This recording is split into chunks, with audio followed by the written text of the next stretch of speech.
Hala, bakit ako na-shock? Hala, bakit nga ba siya na-shock? So malalaman natin yan mamaya. Una, alamin muna natin ang charging by induction.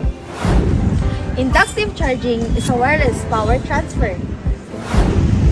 It uses electromagnetic induction to provide electricity to portable devices. So paano nga ba gumagana ang charging by induction? Ganito yan. This tin can is neutral. It means meron siyang equal negative as well as positive charges. Kapag nilapit natin ang negatively charged balloon, Nasaan ang balon? ito yung mga electron sa can is nagpapanik. Yung negative charges sa can nagre-repel. Kaya tawag ito na tama. Kaya tawag itong repulsion.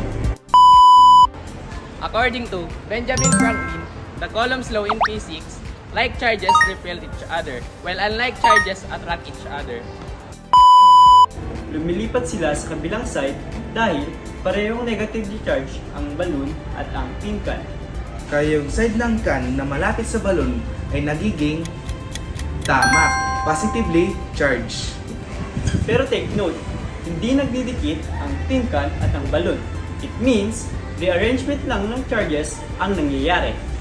Charging by induction, charging an object without touching, just may moving charge around. Tama.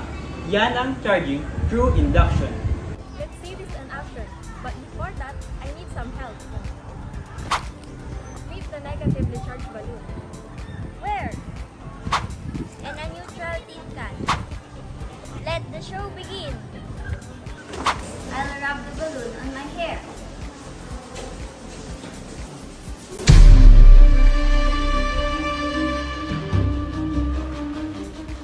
Kita niyo yon? The balloon's negative charge repels the can's electron. Yung side ng can na malapit sa balloon, nagiging positive. Opposite attracts, kaya gumulong yung can.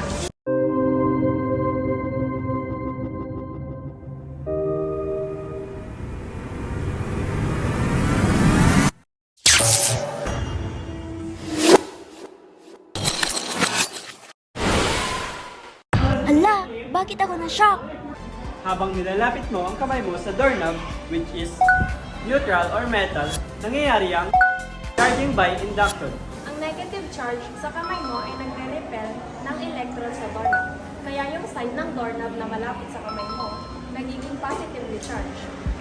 Kahit hindi mo pa nahawakan ng doorknob, nagre-rearrange na ang charges nito dahil sa electric field mo. Ito ang charging by induction. So next time na, masyak ka sa doorknob. Ouch!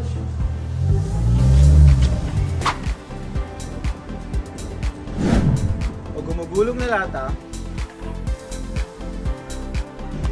Remember, it's not magic.